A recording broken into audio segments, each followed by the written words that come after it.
When the heavy iron gates of the federal penitentiary finally opened after 12 long years, I did not call my wife. I did not call my brother. I simply took a cab straight to the Virginia estate I had built from absolutely nothing. I was supposed to serve 20 years for a corporate fraud I never committed, but a newly unsealed digital footprint had just cleared my name. I thought I was coming home to a family that had suffered alongside me, a family that had waited for my return. But as I stood in the hallway of my own home, listening to the clink of ice and whiskey glasses, I heard the two people I loved most in this world laughing. They were laughing about how they had stolen my $50 million company, drained my retirement, and planned to lock me in a nursing home if I ever managed to get out. I did not scream. I did not cry. I just listened, and then I made a decision that would change everything. If you are listening to my story today, take a deep breath, because what I am about to tell you is the kind of betrayal you only think happens in movies until it happens in your own living room. Call me Walter Hayward. 12 years back, everything I had built was stripped from me. I founded Hayward Tech, poured my blood into it, watched it climb from a bare-bones garage operation into a true empire. I had everything a man could ask for. A razor-sharp brother, Gerard, standing beside me as chief financial officer. A wife named Vivienne Beautiful, steady, the kind of woman you believe in without question. Welcome back to Grandpa's Revenge, a place where we tell the stories that remind us it is never too late to reclaim what is yours. If these kinds of stories mean something to you, I would be grateful if you took a moment to like this one and subscribe so you never miss the next. And before we begin, I want to ask, where are you listening from right now, and what time is it there? There is something about knowing that people across so many different places are sitting with the same story that moves me deeply. A quick note, some details in this story have been dramatized for storytelling purposes, and any resemblance to real individuals or events is entirely coincidental. What matters is the truth at the heart of it. We were a team, or that was what I told myself. When federal investigators swept through our offices 12 years ago, they turned up fabricated ledgers and illegal offshore transfers carrying my digital signature. I never saw it coming. I went to prison declaring my innocence, certain that my brother and my wife would work tirelessly on the outside to vindicate me. I endured more than 4,000 days inside a concrete cell, kept alive by the thought of coming back to them. That day had finally arrived. The exoneration came without warning. A routine audit of an old server cracked the truth about the signatures wide open, earning me an immediate and quiet release. They handed me a brown paper bag containing the clothes I was arrested in, and I walked out into the free world. I wasn't looking for fanfare or a tearful phone call. I wanted to see their faces. I wanted to surprise the woman who had written me letters through the first few years before her visits quietly tapered off. I wanted to hold my brother close, the man who swore he was working around the clock to hold my company together. The cab let me out at the foot of the long driveway of my Tudor-style mansion in Virginia. The autumn air carried a sharp bite. The grounds were immaculate, exactly as I had left them in my memory. I settled up with the driver, using the last of the cash in my pocket, and made my way to the heavy oak front door. I knew my keys were long gone, but I remembered the spare key I had hidden inside a magnetic box beneath the iron railing on the porch. I crouched down my 70-year-old joints, grinding in protest, after a decade on prison mattresses, and found the cold metal right where I'd left it. I worked the key into the lock and turned it without a sound. The door swung open smoothly. The house breathed expensive cedar candles and polished wood into my face.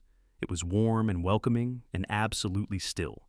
I stepped inside, clutching my brown paper bag. I nearly called out their names, but a heavy wordless dread pressed down on my chest before I could. Call it the instinct of a man who had spent 12 years reading rooms full of dangerous people. Something was wrong. Moving quietly along the long hallway toward the rear of the house, I caught a sound drifting from my old study. The door stood slightly ajar, throwing a narrow wedge of amber light across the hardwood. Then came the unmistakable ring of ice settling into crystal glasses, and then his voice, Gerard. It carried none of the weariness and strain he always performed in his rare messages to me. It was loose, self-assured, and thick with contempt. The lawyer just called, Gerard said, his voice carrying easily through the half-open door. Walter got his early parole approved today. He is officially a free man. I went rigid where I stood, my heart slammed against my ribs. They already knew. They had known before I even stepped out of that gate. I raised my hand ready to push through and announced myself ready to give them the moment. But before my fingers reached the wood, a second voice cut through the air. Vivienne, my wife, the woman whose face I had conjured every single night staring up at a concrete ceiling. Well, that is incredibly inconvenient, Vivienne said. Her voice was a sheet of ice. No relief, no joy. Nothing but raw, undisguised irritation. Did you wire the last $10 million from his retirement fund to the offshore account like we planned? My hand hung frozen in the air. The breath in my chest turned to ground glass. I pressed myself against the wall, ear angled toward the gap in the doorway. Done, Gerard answered, a soft, satisfied chuckle trailing the word. Finished the transfer an hour ago. Every last trace of his liquid assets has been scrubbed, moved through 3 separate shell companies, and dropped into our Swiss account. That 70-year-old convict has nothing left to his name. The company is fully under my control, and his personal accounts are bare. I couldn't draw a breath. The hallway tilted around me. My brother, my own blood, the man I had handed my life's work to, was discussing the gutting of my fortune like it was a minor administrative task. Vivienne let out a low, cutting laugh that ran a cold finger down my spine. It was a sound I had never once heard from her before. Good. She said the word, followed by the soft click of a glass against her lips. Let him come home. What exactly is he going to do? He's a disgraced, broke old man. If he shows up here making demands, we'll put him in some cheap, run-down nursing home. We tell people his mind broke down in prison, nobody will push back. We hold the power of attorney after all. Exactly, Gerard agreed, his glass a kissing hers. To us, Vivienne, to the perfect crime and the perfect life. They were toasting, standing in my study, drinking my whiskey-raising glasses to the wreckage of my life. In the span of a few breaths, 12 years of longing curdled into something dense and suffocating. They had known all along. Every bit of it had been engineered. The pain arrived like something physical, a blade finding the gap between my ribs and twisting. I wanted to fold. I wanted to tear the walls down with my bare voice. But I did not. Prison had drilled one lesson into me that nothing could undo. When wolves surround you, you don't weep. You don't bleed where they can see it. You watch and you plan. My hands shook not from fear, but from a fury so deep it sat below anger entirely. As they trembled, the brown paper bag slipped from my fingers. It clipped a small decorative glass vase on the hallway console table. The vase rocked, toppled, and exploded against the hardwood floor. The crack of it rang through the house like a gunshot. Inside the study, the laughter died. The clinking stopped. A dense, crushing silence settled over the hallway. Did you hear that? Gerard's voice came out taut, the arrogance stripped clean away. Sudden panic replacing his composure. It was probably just the wind, Vivienne murmured, though her voice had lost its steadiness. I did not run. I did not retreat. I calmly dragged my foot through the remaining shards, clearing them aside. Then I stepped directly into the open doorway of the study. Gerard and Vivienne stood at the fireplace, drinks suspended halfway to their mouths. When they turned and saw me, the color fell from their faces, as if a drain had been opened. They were looking at a ghost, and in truth, that was nearly accurate. The trusting, naive Walter Hayward, who had walked into prison 12 years ago, was gone. The man filling that doorway was someone else entirely. I took in my brother wearing my father's watch. I took in my wife wearing the diamond necklace I had chosen for our anniversary. I didn't shout. I didn't move toward them. I simply held my ground back, straight eyes fixed on theirs, with the flat, emptied gaze of a man who had already lost everything worth losing. Hello, Gerard. Hello, Vivienne. I said, my voice quiet and absolutely level. I hope I'm not interrupting a celebration. They stood locked in paralyzed horror. The rules of the game had just been rewritten, and they didn't yet know by how much. For exactly 3 seconds, the room held still. I stood in that doorway looking at the two people I had spent 4,000 nights thinking about. Gerard and Vivienne didn't move. The blood had left their faces entirely. What I saw in their eyes was pure, unguarded terror. They had taken me for a ghost, but predators, nothing, if not adaptable, don't stay stunned for long. The shock held for 3 seconds before instinct took over. Vivienne moved first. The cold strategist who had been plotting to warehouse me in a nursing home simply vanished. Her features collapsed into an avalanche of emotion. She set her glass down, hard whiskey splashing across the oriental rug, and released a sharp, theatrical gasp. Tears arrived in her eyes almost instantly. She crossed the room, in a rush heels hammering the floor, and locked her arms around my neck. She buried her face against my shoulder, her whole body shaking with sobs. "Walter?" She wept, her voice fracturing. "Oh my God, you are finally home." She held on tight. I felt absolutely nothing. Her perfume had become the smell of something rotten. A beat later, Gerard shook himself free of his stupor. He set his glass down and came across to me, seizing my right hand in both of his, squeezing with the desperate urgency of a devoted brother. His eyes were bright brimming. "Brother!" He managed, his voice cracking on the word. "They didn't tell us. The lawyer only said the parole was approved. We had no idea you were coming today. Look at you. God, we have missed you so much." I stood inside their embrace and let it close around me. 12 years ago, I would have wept. I would have dropped to my knees and thanked whatever force had given me back these two people.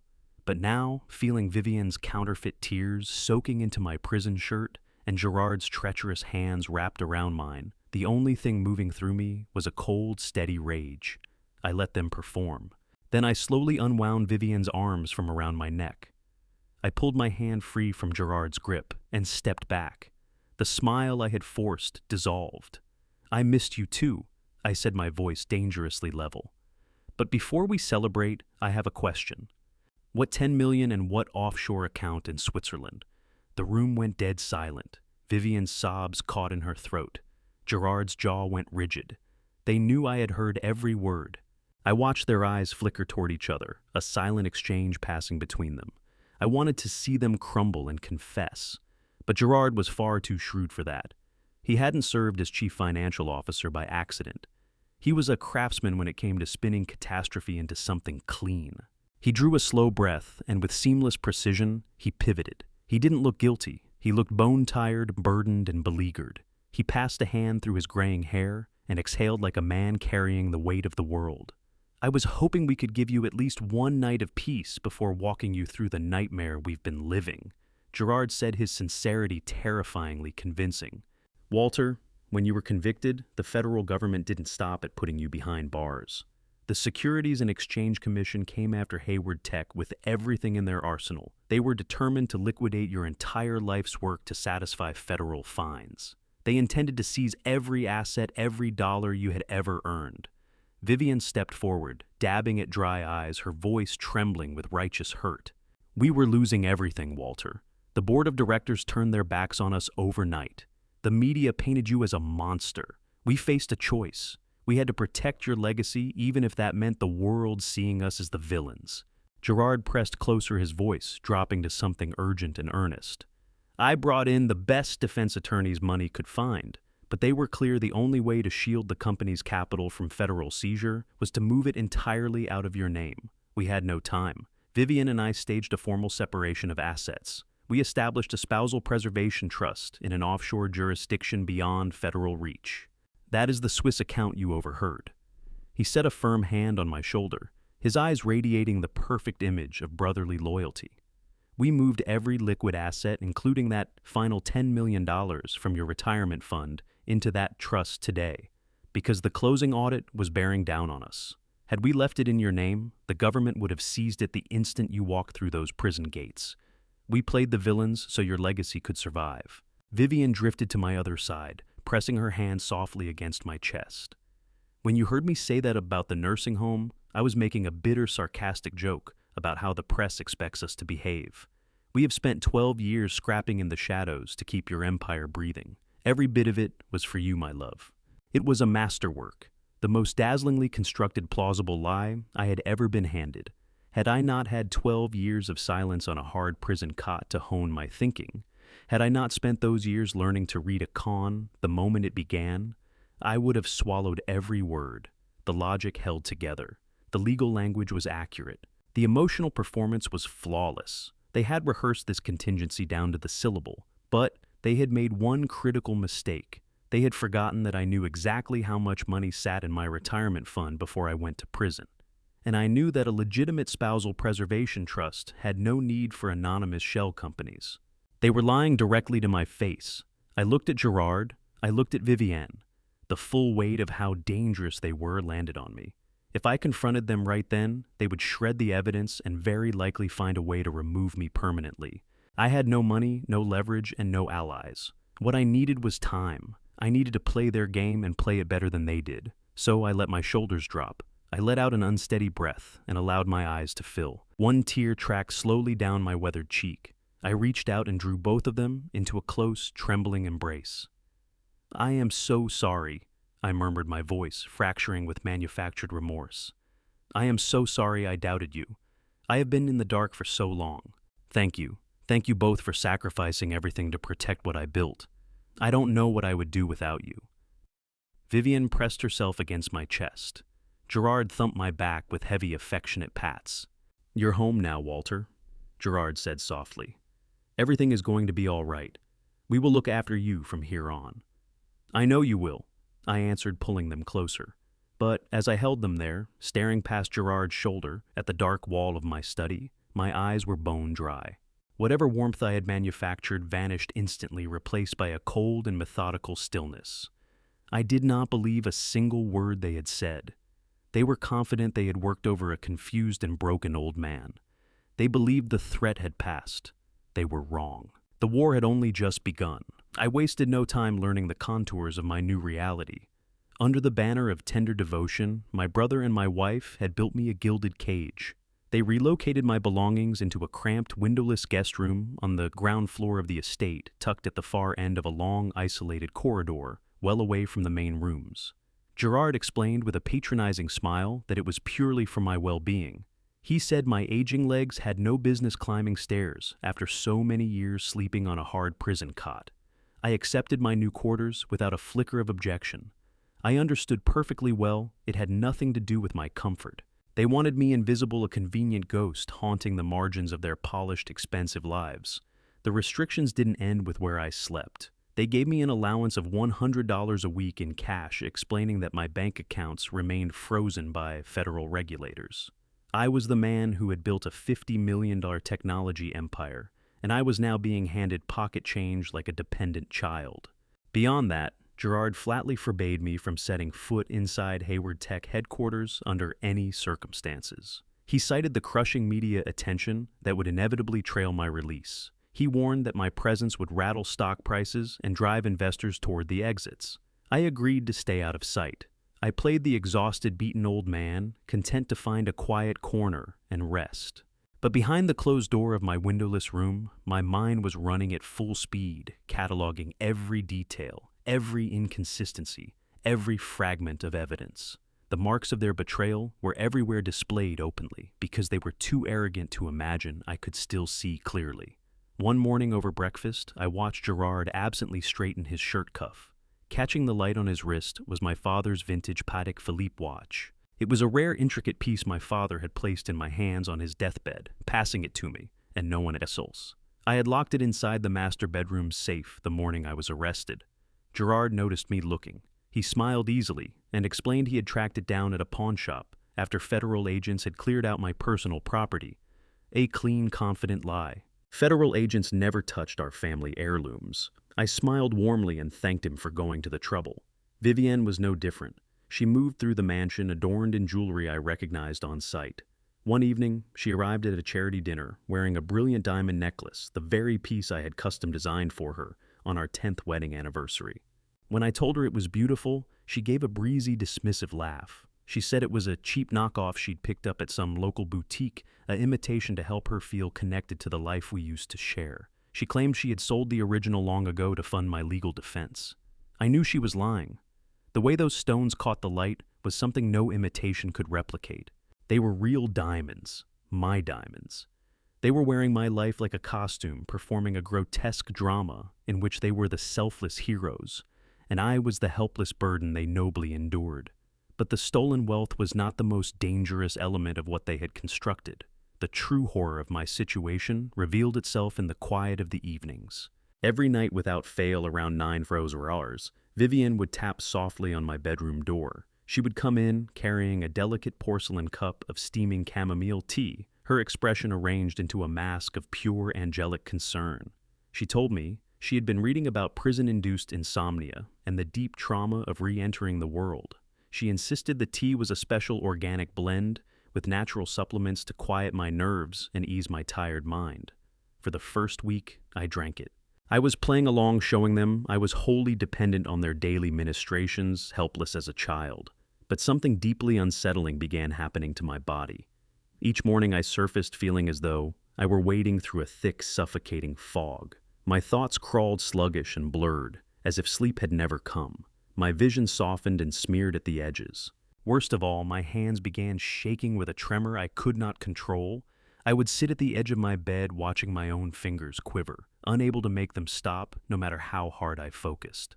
I was a healthy 70-year-old man who had kept up a rigorous physical routine through my entire sentence. Neurological tremors had never touched me before. Then I recalled Vivian's cold voice in the study, her throwaway joke about how the media expects a convict's mind to naturally fall apart. I recalled Gerard saying they could legally claim my sanity had crumbled behind bars. These tremors were not age. They were not coincidence. They were the product of a slow, deliberate poisoning. I needed to test that without giving myself away.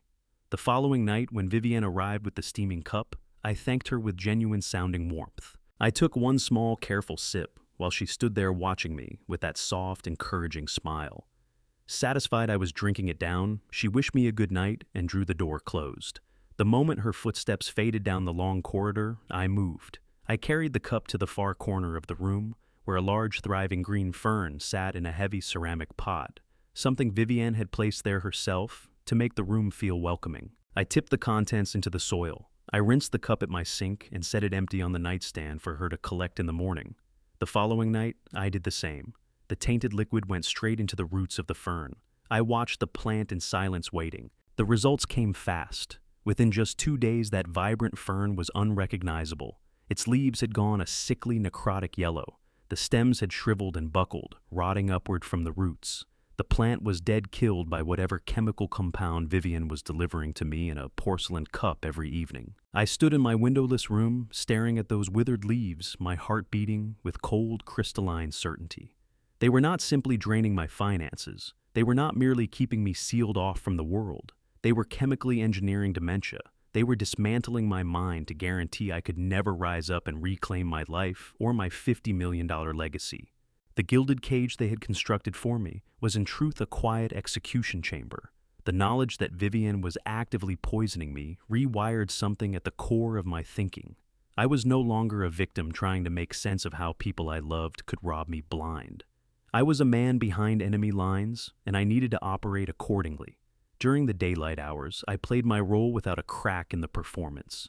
I let the tremors show. I shuffled when I walked the hallways. I stared emptily through the windows. But once the sun went down and the heavy oak doors of the mansion shut for the night, the fog peeled back. The mind that had been sharpened across more than 4,000 days inside a federal penitentiary locked into focus like a blade. The cage they had built for me was about to become my hunting ground. I held still until the antique mantel clock in the main foyer chimed 2 times. The low resonant tone rolled through the silent estate 2:00 in the morning. I knew Gerard and Vivian slept deeply. I eased out of my narrow bed.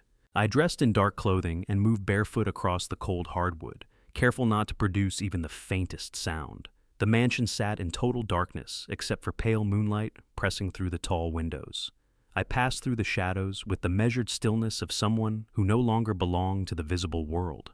Prison had taught me how to move without being heard, how to regulate my breathing, govern my footfalls, dissolve into the dark while guards completed their rounds.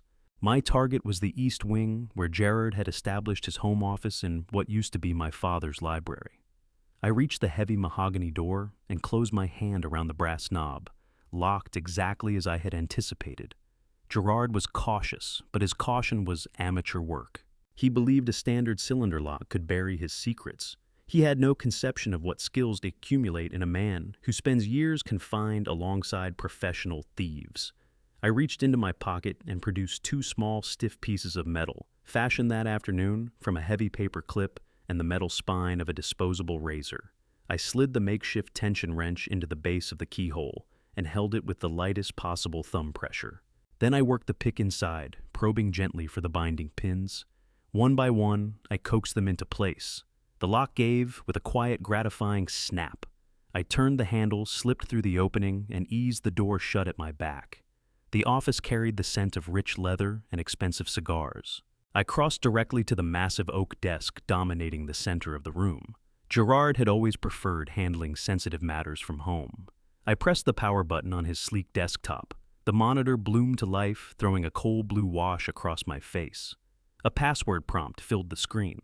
I stood still for a moment, tracing the contours of my brother's arrogance. Gerard was not a man who chose complexity for its own sake. He would anchor his password to something familiar, something that fed his ego each time he typed it. I thought about the purebred Labrador he had bought shortly after I went to prison, a dog he treated like a prize and paraded accordingly.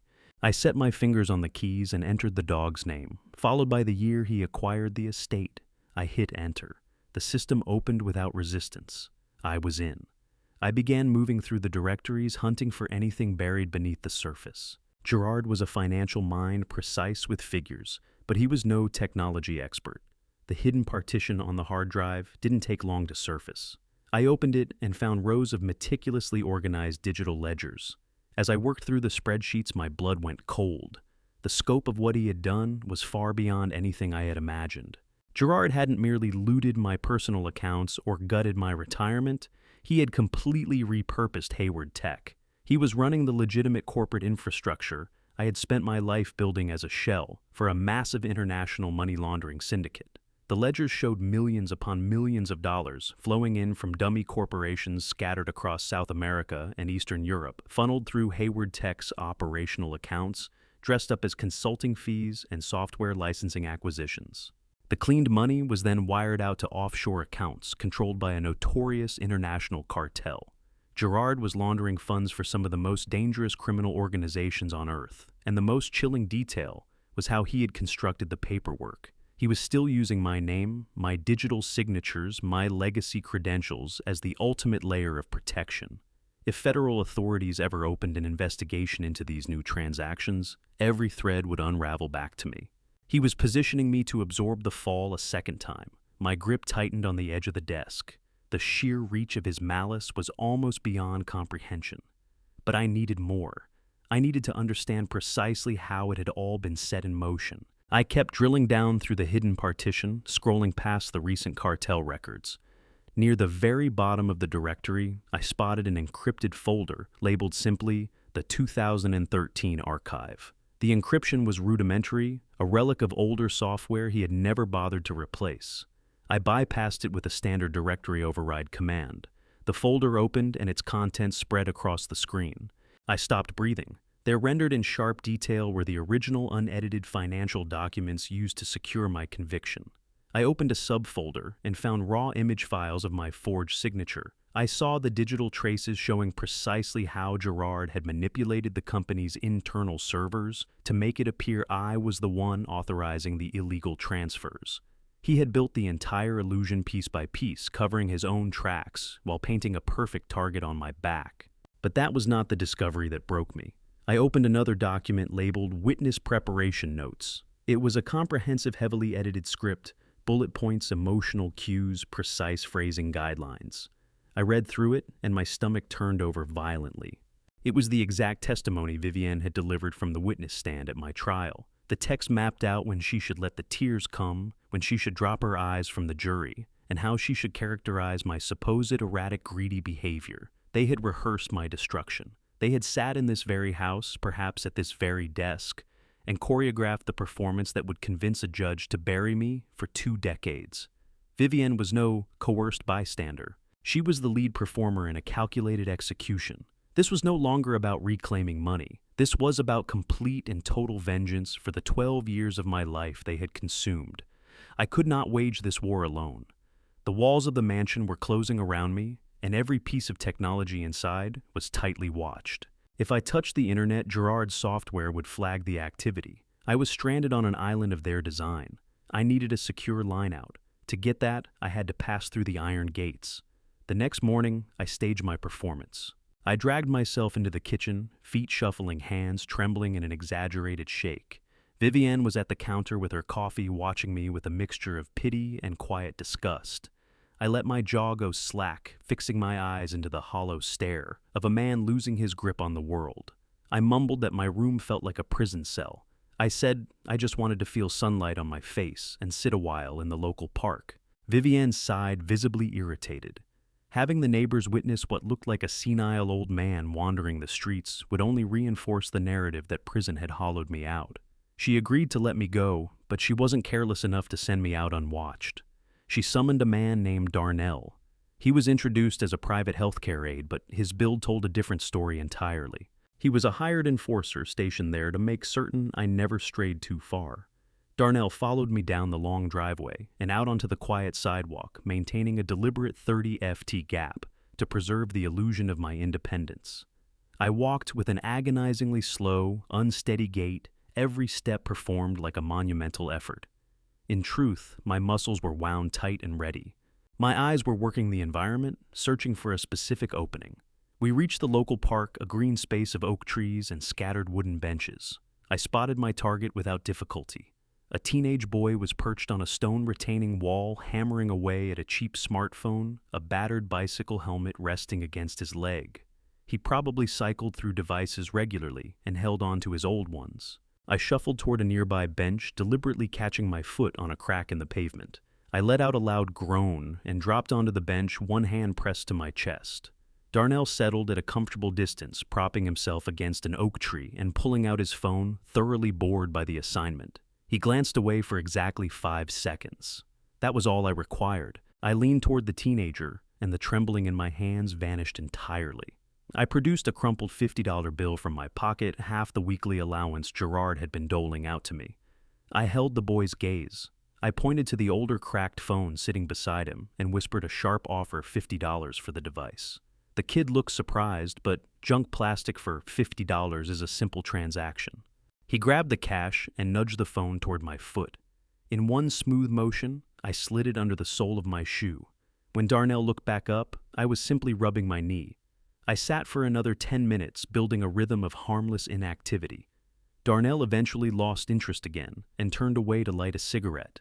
I eased the phone out from under my shoe and tucked it inside the folds of my oversized jacket. I powered it on. The battery read 14%. Any deactivated mobile phone can still reach a public wireless network. I connected to the open signal from a nearby coffee shop.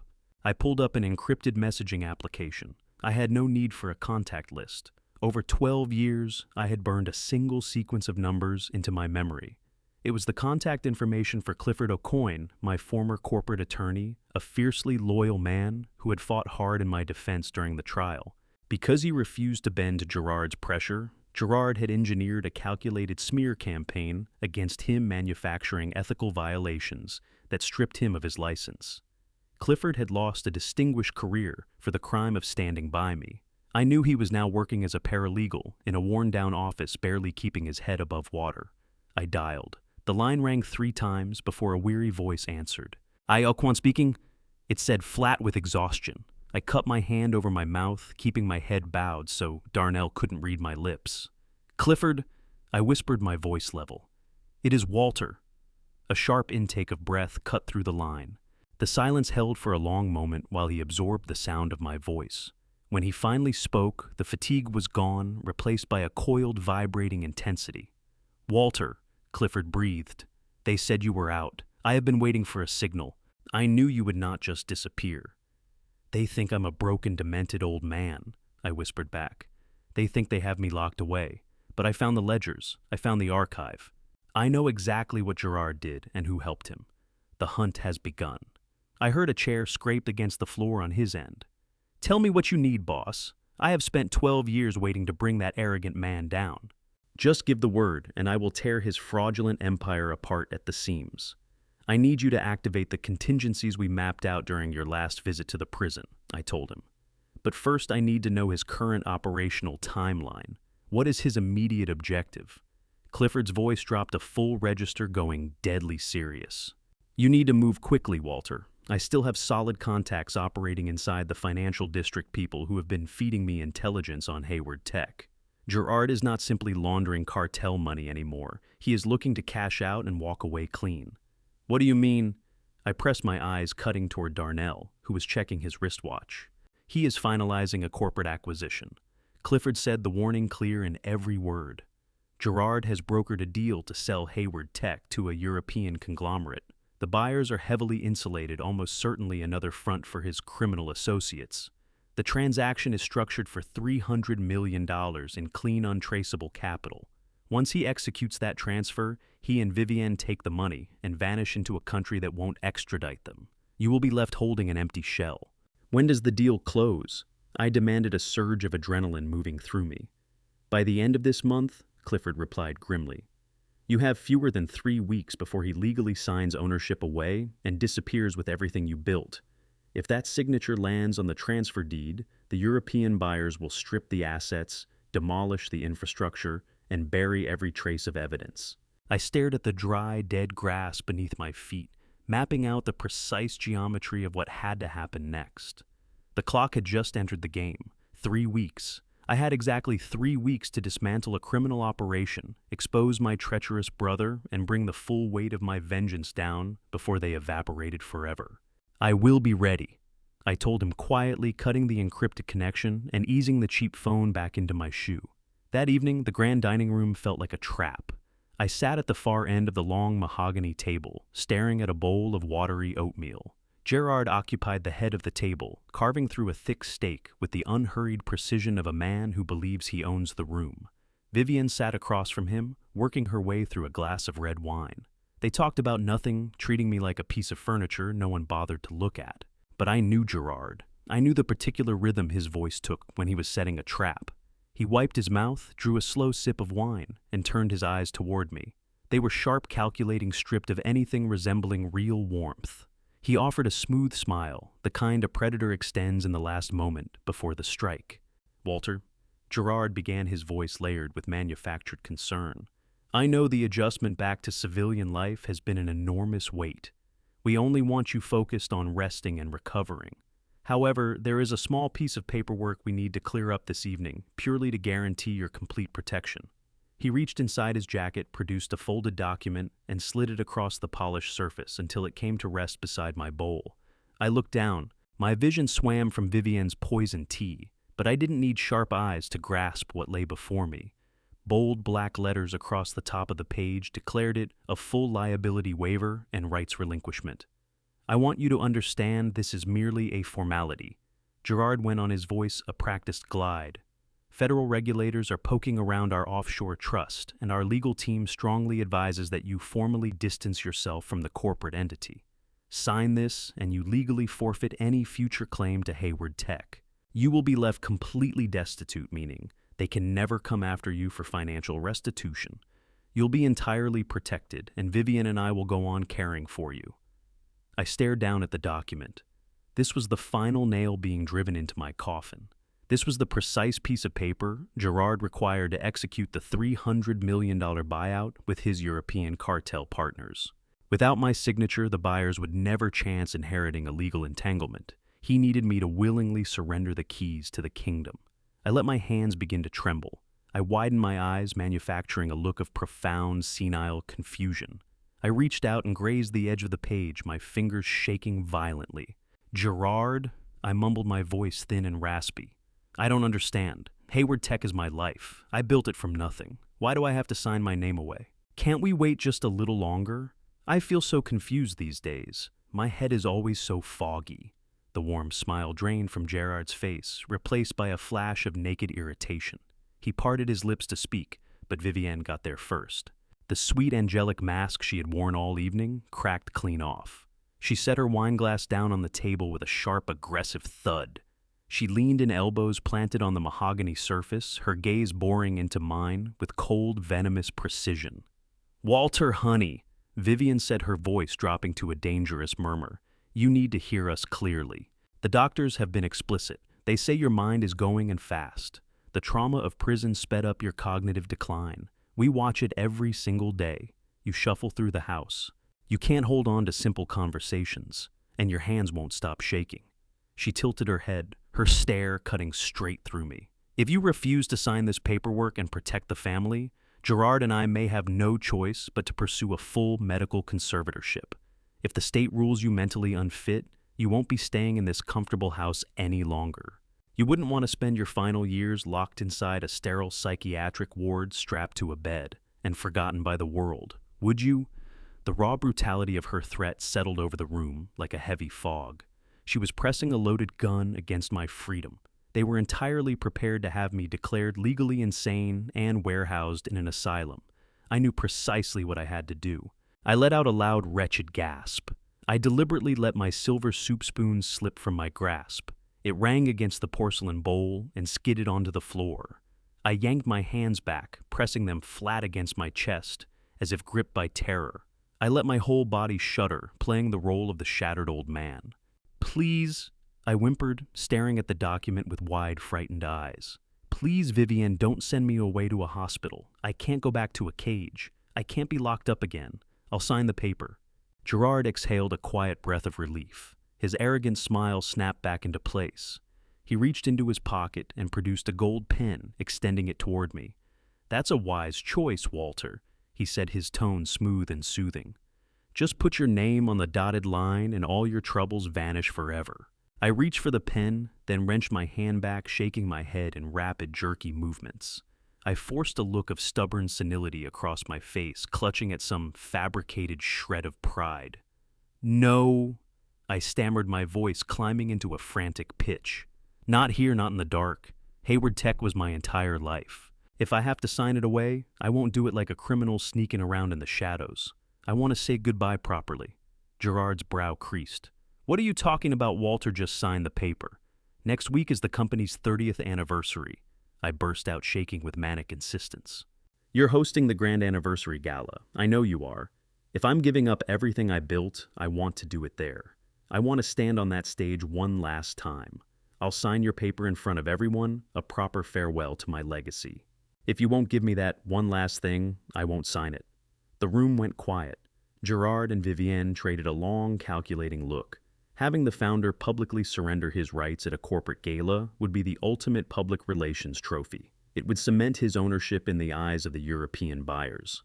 It was an unhinged demand from a broken man, but it served his sinister agenda beautifully. Gerard lowered the gold pen. He regarded me with deep theatrical pity and utter triumph.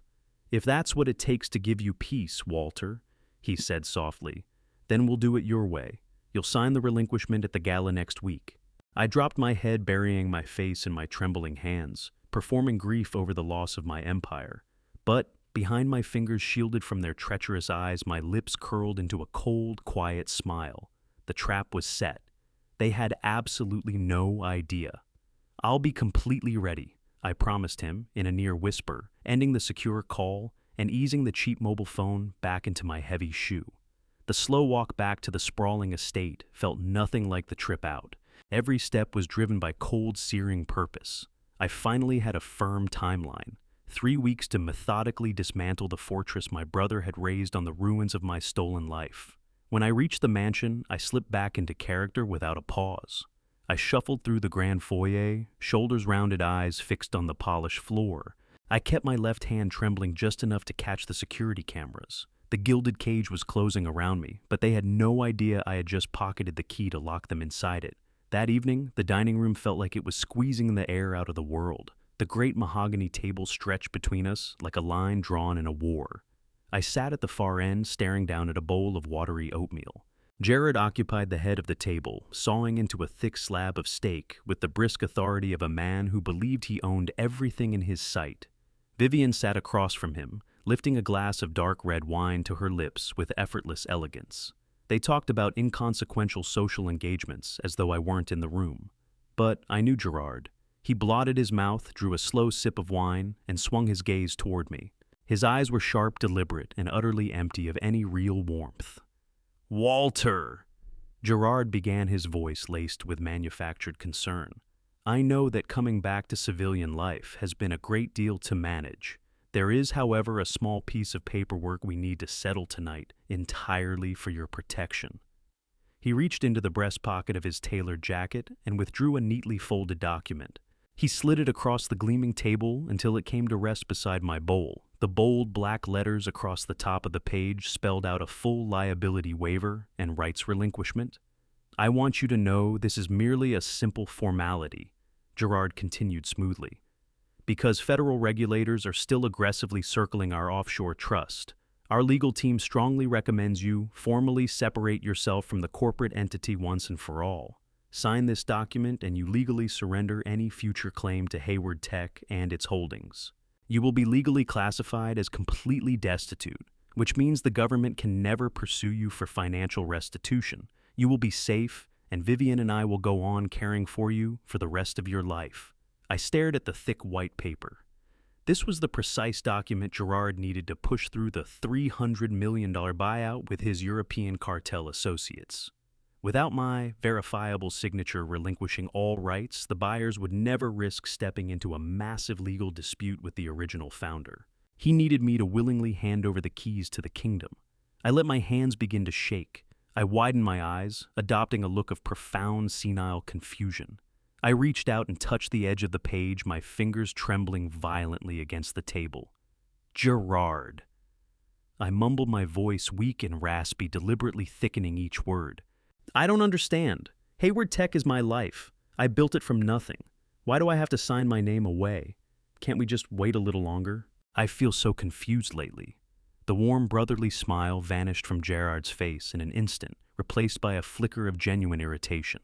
He opened his mouth to speak, but Vivienne beat him to it. The sweet angelic mask she had maintained for weeks cracked apart completely. She slammed her crystal wine glass down onto the table with a sharp, aggressive thud. Her eyes locked onto mine with a cold, venomous intensity. "Walter, honey," Vivienne said. Her voice dropped to a dangerous hissing whisper. "You need to listen to us very carefully. The doctors have been exceptionally clear about your prognosis. They say your mind is slipping fast. The severe trauma of federal prison accelerated your cognitive decline. We see it every single day. You cannot hold on to simple conversations, and your hands will not stop shaking." She tilted her head, her gaze cutting straight through my soul. "If you refuse to sign this paperwork tonight to protect the family, Gerard and I may have no choice but to pursue a full medical conservatorship. If the state rules you mentally unfit to make your own decisions, you will not be staying in this comfortable house any longer. You wouldn't want to spend your final years locked inside a sterile psychiatric ward, strapped to a bed and forgotten by the world, would you?" The raw brutality of her threat settled over the stale air like a stone. She was pressing a loaded gun directly against my freedom. They were entirely prepared to have me legally declared insane and warehoused in a medical asylum if I pushed back. I knew exactly what I had to do. I let out a loud, wretched gasp. I deliberately let my heavy silver soup spoon slip from my grip. It rang against the porcelain bowl and skidded across the hardwood floor. I yanked my hands back and pressed them tight against my chest. I let my whole body tremble, playing the shattered, frightened old man to absolute perfection. "Please," I whimpered, staring at the document with wide, terrified eyes. "Please, Vivian, don't send me to a hospital. I can't go back to a cage. I'll sign the paper." Gerard exhaled a breath of relief. His arrogant smile snapped back into place. He drew a gold pen from his pocket and extended it across the table. "That's a wise choice, Walter," he said. "Just put your name on the dotted line." I reached for the pen, then wrenched my hand away, shaking my head in rapid, jerky bursts. I forced a look of stubborn senility across my face. "No," I stammered frantically. "Not here. Not in the dark. Hayward Tech was my entire life. If I have to sign it away, I won't do it like some criminal hiding in the shadows. I want to say goodbye properly." Gerard's expression tightened with irritation. "What are you talking about, Walter? Just sign the paper." "Next week is the company's 30th anniversary," I blurted out, shaking with manic insistence. "You're hosting the anniversary gala. If I'm giving up everything I built, I want to do it there. I want to stand on that stage one last time. I'll sign your paper in front of everyone, a proper farewell to my legacy. If you won't give me that one last thing, I won't sign it." The dining room fell into a long, calculating silence.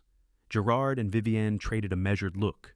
Having the founder publicly surrender his rights at a massive corporate gala would be the ultimate public relations trophy. It would cement his ownership entirely in the eyes of the buyers.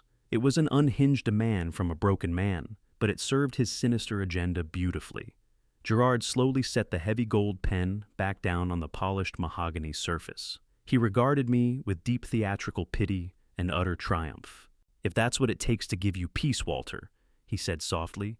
Then we'll do it your way. You'll sign the relinquishment at the gala next week.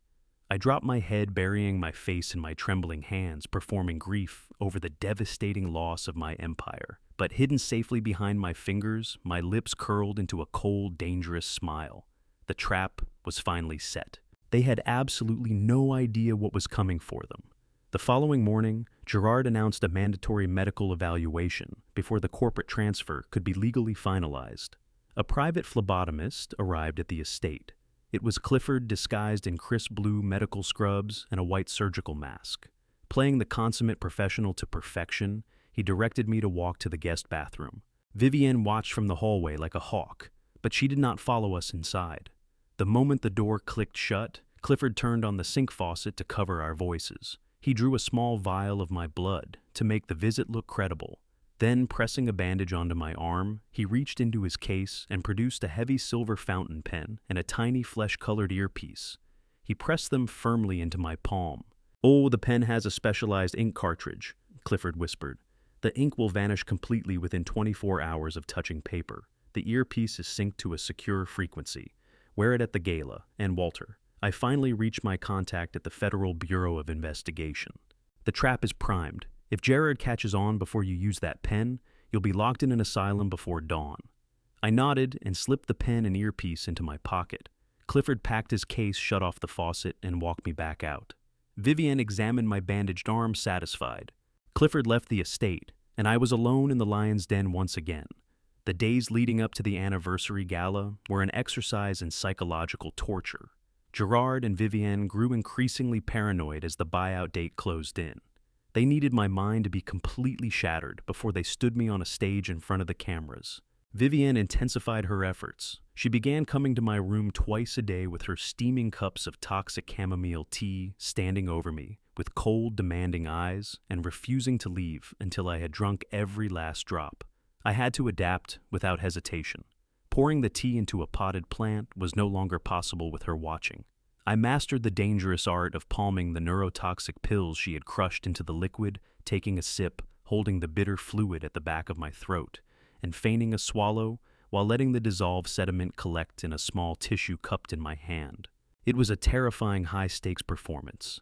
If even a fraction of the heavy dosage she was giving me made it down, my mind would actually splinter. I spent hours alone in my room, scrubbing my tongue and rinsing out every trace of the poison. I kept the facade intact, shaking hands, wandering eyes, giving them exactly the hollow, ruined man they were so desperate to see. Gerard's arrogance ballooned to unbearable heights that week. He began parading the so-called European investors through the estate. I knew precisely who these men were: high-level cartel representatives dressed in tailored Italian suits, masquerading as legitimate businessmen. Gerard would lead them into the grand dining room, offer them my expensive cigars, pour my rare scotch, and gesture toward me, sitting quietly in the corner, introducing me as his tragic senile brother, who had lost his grip on reality after prison. The men would glance at me with mocking pity and laugh loudly at Gerard's cruel jokes. I sat in silence, biting the inside of my cheek, absorbing every insult and burning every face into my memory. The breaking point came 2 days before the gala. The cartel representatives had just departed, and Gerard was riding high on a wave of pure adrenaline. He poured himself another glass of bourbon and strolled into the living room where I sat beside the fireplace. He positioned himself in front of the roaring flames, admiring his reflection in the large ornate mirror above the mantel. He slowly unclasped my father's vintage watch from his wrist and held the gold timepiece up to the light, turning it over with a look of profound smugness. He set it down deliberately at the center of the mantel, right beside a framed family photograph from 20 years ago. Then he looked down at me, his eyes heavy with decades of suppressed jealousy and rotting resentment. "You know Walter?" he said, his voice thick with condescension. "The old man always favored the weaker son. He handed you the company. He gave you the watch. He treated you like the golden child while I did all the real work behind the scenes. But look at us now. Look at where his precious golden child ended up. You're a broken convict waiting to be put away in a madhouse, and I'm about to become one of the wealthiest men in the country. The world always corrects its mistakes eventually." The sheer audacity of his words sent a blinding surge of rage through my entire body. I wanted to launch myself out of that chair. I wanted to close my hands around his throat and squeeze the life out of him. What I am about to uncover will change everything I thought I understood about the people closest to me. Before I get there, I want to ask you something honest. If you sensed that someone you had trusted completely was quietly working against you, would you confront them the moment you knew, or would you wait and build your case in silence? I had to bite down on my tongue so hard that the sharp taste of blood filled my mouth. I forced myself to stare at the floor, letting my shoulders shake, playing the defeated coward. I swallowed my blood, and my pride reminding myself that real justice demands absolute, unwavering patience. Finally, the night of the gala arrived. The mansion crackled with a nervous electric energy. Vivienne swept into my room clutching a garment bag. She dropped it onto my bed with barely concealed contempt. She had deliberately pulled an ill-fitting, outdated tuxedo from the back of my closet. The jacket was 2 sizes too large, and the trousers pooled around my ankles. She wanted me to look as pitiful and diminished as possible when I stepped onto that stage. She wanted the world to see a man who had surrendered completely.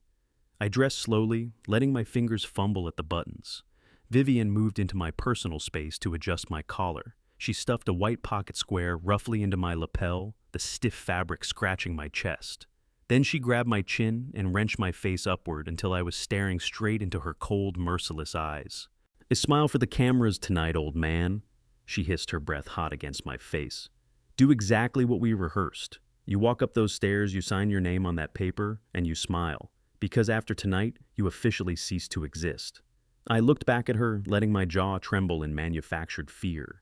But deep in the pocket of my oversized trousers, my fingers were curled tightly around the cold silver barrel of Clifford's fountain pen. I was more than ready. 12 long years of total isolation had tempered my soul into something unbreakable. I drew a slow, silent breath and steadied my pounding heart. They believed they were marching me to the slaughter, but I was leading them to the gallows. "Tonight you officially cease to exist." Vivienne's venomous words echoed through my mind as the limousines pulled away toward the Hay Adams Hotel. The interior of the car was suffocatingly still. Vivienne sat directly across from me, her posture rigid, her eyes coldly measuring my deliberately disheveled appearance. I stared out through the tinted glass at the passing lights of Washington, D.C., letting my jaw hang slack to hold the illusion in place. When the car doors swung open, a storm of camera flashes detonated into the crisp night air. I gripped the wooden handle of my cane, forcing my knuckles to tremble as I hauled myself out of the back seat. Reporters shouted my name, their voices, a deafening blur of morbid curiosity and predatory hunger. I hunched my shoulders inward, flinching from the bright lights like a frightened, broken creature, and shuffled along the long, red carpet, dragging the rubber tip of my cane across the fabric to underscore my fabricated frailty. Vivienne stepped out right behind me, instantly becoming the tragic, fiercely devoted wife. She laid a gentle guiding hand on the small of my back, shielding me from the surging press, while offering the cameras a flawlessly crafted smile of deep, weary sorrow. Every step toward the grand brass doors was a precisely calculated act. I let my breathing grow shallow and labored, painting the picture of a ruined convict who was utterly lost in a world that had long since moved on without him. We crossed into the gleaming foyer, and the doors closed out the shouting reporters. Crystal chandeliers spilled golden light over hundreds of guests in tailored black tuxedos and glittering evening gowns. These were the industry titans, the corporate power brokers, and the wealthy investors who had once sought my favor and chased my business. 12 years ago, when federal agents raided my offices, every last one of them had walked away without a backward glance. They had scrubbed my number from their phones, torn up our lucrative contracts, and condemned me publicly to protect their own fragile reputations. Now, as I shuffled through the crowded room, the elegant sea of guests parted ahead of me. Conversations died mid-sentence. I felt the suffocating pressure of their stares bearing down on my hunched shoulders. I caught the unmistakable glint of pity in their eyes, followed swiftly by quiet disgust. They were looking at a ghost, a miserable cautionary tale of corporate excess, who had spent more than a decade rotting in a concrete cell. I kept my gaze fixed on the intricate geometric patterns of the polished marble floor, refusing to meet the eyes of the cowards who had left me to drown. I let my hands shake visibly as we moved through the crowd, feeding their arrogant assumptions. They were convinced I was a pathetic, senile old man who had earned his tragic fate. They had no idea that the frail convict shuffling past them was quietly cataloging every face in that room, preparing to burn their entire corrupt world to ash. At the far end of the grand ballroom, holding court near the wide stage, stood my brother. Gerard looked like a king. He wore a custom-tailored suit, and my father's vintage watch gleamed on his wrist as he worked his way through handshakes with a cluster of 4 distinct men. They were presented to the room as prominent European investors, the wealthy saviors supposedly injecting $300 million of clean capital into Hayward Tech. But I knew exactly who they were. I recognized the flat dead quality behind their eyes and the rigid disciplined way they held themselves. These were not venture capitalists. They were high-level financial fixers for an international cartel dressed in expensive silk and imported leather to consummate the ultimate money laundering transaction. Gerard clapped one of the men on the shoulder, laughing loudly at a shared joke, projecting the image of a masterful corporate visionary. The room quieted as the overhead lights dimmed. Gerard smoothly took his leave from the cartel representatives and climbed the stairs to the grand stage. He stepped up to the clear crystal podium and adjusted the microphone with practiced ease. A massive digital screen behind him displayed the 30-year anniversary logo of the company I had built with my own hands. Gerard cleared his throat, and his voice rolled out across the ballroom. He delivered a sickeningly polished, deeply hypocritical speech. He spoke at length about the bruising challenges of the past decade, the weight of executive leadership, and the painful necessity of steering a family legacy through profound darkness. He addressed my years of incarceration with feigned grief, calling it a tragic chapter that had finally reached a peaceful close. He cast himself as the tireless, devoted steward of the Hayward name, the loyal brother who had given up everything to protect my original vision from ruin. The audience absorbed every word with rapt attention, completely captivated by his masterful performance. He closed his speech by announcing the dawn of a bold new era, a sweeping corporate buyout that would secure the company's future for generations.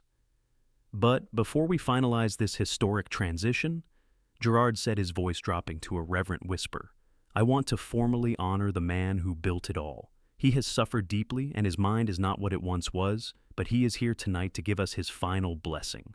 Please welcome my brother Walter Hayward." The ballroom broke into measured, polite applause. Gerard stretched a hand toward me, beckoning me up to the brilliantly lit stage. At my side, Vivian's soft guiding touch turned without warning into an iron vice. Her sharp manicured fingers drove into my bicep, through the thin fabric of my oversized jacket. She steered me forward through the parting crowd with terrifying force. I leaned hard into my wooden cane, dragging my feet across the thick carpet and making every step look like a grueling, exhausting ordeal. Vivian steered me toward the short flight of stairs rising to the stage. I stumbled deliberately on the first step and let out a soft, pitiful gasp for the benefit of the nearest guests. She hauled me upward, her painted smile never slipping for the cameras, though her grip felt exactly like a shackle dragging a condemned man to the scaffold. I crested the stairs and shuffled slowly toward the podium. There, resting directly beneath the harsh glare of a single overhead spotlight, sat a thick stack of legal documents. The final $300 million relinquishment contract. The precise instrument designed to legally erase my existence and deliver my empire into the hands of ruthless criminals. I looked down at the crisp white pages, my body shaking visibly for the watching crowd, while my mind locked onto the cold, heavy silver fountain pen concealed inside my jacket pocket. The silence pressing through that grand ballroom felt like a physical weight against my chest. I stood at the clear crystal podium and looked out over the sea of expectant faces. The camera flashes died away as though the entire room had drawn a single collective breath and held it. Directly to my left stood a state-appointed notary, a stern-faced woman gripping an official leather-bound folio. She was there to legally confirm I was of sound mind, or at least sound enough to sign away what remained of my life. To my right stood Gerard. My brother was practically vibrating with barely contained euphoria. His eyes were wide and gleaming with a greedy triumph he couldn't hide, no matter how hard he tried. He had waited 12 long years for this precise moment. He had shredded my reputation, seized my wealth, and poisoned my tea, all to reach this finish line. Gerard took a deliberate step toward me. He reached into his custom-tailored tuxedo and produced a heavy gold pen. It was the same pen my father had used to sign the original incorporation papers for the family business decades before. Gerard held it out to me, angling it so the cameras could capture the poetic, tragic transfer of power. He wanted the world to witness the broken founder using the family heirloom to surrender his empire. He guided the tip of the pen toward the thick stack of legal documents resting on the podium. "Walter," Gerard said, his voice projecting a manufactured, soothing warmth for the audience. "It is time. Just sign your name on the marked lines, and you can finally rest." I stared at the gold pen. I let my breathing turn shallow and erratic. I raised my right hand, letting my fingers shake so violently they appeared incapable of gripping anything. I reached toward his outstretched hand, then stopped. I drew my hand back, moving my head in a slow, exaggerated show of stubborn senility. I reached into the dark pocket of my oversized jacket. My fingers closed around the cold, heavy silver metal of the specialized fountain pen Clifford had smuggled to me. I drew it out slowly, gripping it with both trembling hands to keep up the act. "I prefer to use my own," I mumbled shakily, letting my voice crack just enough to sound pathetic. Gerard's brow tightened, a brief flash of genuine irritation breaking through his polished surface. His eyes dropped to the silver pen in my hand. He didn't recognize it, but he didn't care enough to object. He only wanted the signature. He offered a tight, condescending smile and stepped back, gesturing broadly at the paperwork. "Have it your way, Walter," he replied smoothly, "as long as you sign the documents." I turned my attention to the thick stack of contracts. The overhead spotlight beat down hard on the crisp white pages. I could see the dotted lines waiting for my name. I knew exactly what this ink was engineered to do. Clifford had designed it to absolute precision. The chemical composition would bond to the paper for exactly 24 hours, appearing completely legitimate to the notary and to the buyers. But once exposed to ambient air for a full day, the molecular structure would collapse entirely. The ink would vanish without leaving a single trace behind. By tomorrow night, the $300 million relinquishment contract would be nothing but a stack of blank, worthless pages. I bent over the podium, bearing my weight on my left arm, my wooden cane propped awkwardly against my hip. I positioned the silver fountain pen above the first dotted line. I made sure my hand trembled visibly for the cameras. The press needed to see a man fighting his own failing motor functions. I let the silver tip hover and shake above the surface of the page. But the instant the metal nib made contact with the document, the trembling ceased completely. My mind locked into a state of total, unbreakable focus. I executed my signature with absolute precision, the strong, decisive hand of the man who had built Hayward Tech from a garage into a global empire. I moved to the second page, then the third. I signed away my patents. I signed away my voting rights. I signed away my corporate equity. After each page, I let my hand resume its violent shaking, keeping the illusion seamless. The entire process stretched across 3 agonizing minutes. The ballroom was so silent, I could hear the scratch of the metal nib against the heavy paper. When I reached the final page and drew the last stroke of my name, I released a loud, shuddering exhale. I let the silver fountain pen drop onto the podium, where it clattered against the glass surface. I slumped back against my cane with both hands, looking exactly like a man who had just staggered across the finish line of a grueling marathon and had nothing left. Gerard didn't waste a single second. The moment the pen left my fingers, he lunged forward and snatched the thick stack of papers from the podium with the speed of a starving animal seizing its prey. He didn't even allow the notary to inspect the pages first. He hoisted the signed contracts above his head, clutching them like a hard-won championship trophy. He swung to face the crowd, his expression blazing with raw, undisguised victory. The grand ballroom responded at once. The audience broke into measured, restrained applause. The cartel representatives in the front row exchanged quiet nods of satisfaction, confident their money-laundering operation was now legally insulated. The photographers fired off hundreds of frames, capturing the triumphant new owner and the ruined, defeated founder slumped in the background. Vivienne stepped up onto the stage and slid into the spotlight beside Gerard. She wrapped her arm around his waist, beaming brilliantly for the press.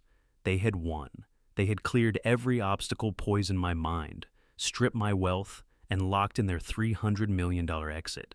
Vivienne rested her head against his shoulder and closed her eyes in pure relief. The nightmare of my return was over for them at last. They had pulled off the ultimate corporate heist in plain sight of the entire world, and not a single person in that room suspected a thing. They were completely, absolutely untouchable. Gerard lowered the papers and turned his back to the applauding crowd. He moved close to me, holding a warm brotherly smile in place for the cameras. But as he leaned in to embrace me, his lips pressed directly against my ear. His voice dropped to a vicious mocking whisper, meant only for me. "Thanks for the company, loser." Gerard hissed, his breath reeking of expensive bourbon. "The men in white coats are waiting at the back exit. Have a nice life in the psych ward." He pulled back and gave my shoulder a firm, patronizing pat. He turned back to the microphone and raised both hands to quiet the applauding crowd, ready to deliver his grand closing remarks and officially erase me from the stage and from his life forever. But instead of walking away, I stood up straight. The fabricated weakness drained from my legs in an instant. I rose to my full height, reclaiming the commanding presence I had suppressed for 12 years. My grip on the heavy wooden cane loosened. I didn't need it anymore. I let it fall from my fingers. The cane tumbled off the edge of the stage, and the solid wood cracked against the marble floor below, with a sound like a gunshot tearing through the polite applause. Every eye in that cavernous room snapped to the stage. They expected to see a frail, shattered man buckling under the weight of his ruined life. They expected to see the defeated founder of Hayward Tech dissolving into a heap of sorrow and regret. But that is not what they saw. The manufactured weakness that had gripped my body for the past 3 weeks evaporated in a single instant. I straightened my spine, rolled my shoulders back, and lifted my chin. The stooped, shuffling bearing of a sedated convict disappeared, entirely replaced by the upright, unyielding presence of a man who had forged a $50 million empire with his own hands. I stepped forward.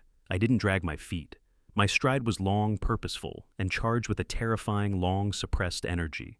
Gerard stood right beside the crystal podium, his arrogant smile frozen on his face as he struggled to process the sudden, impossible transformation unfolding in front of him.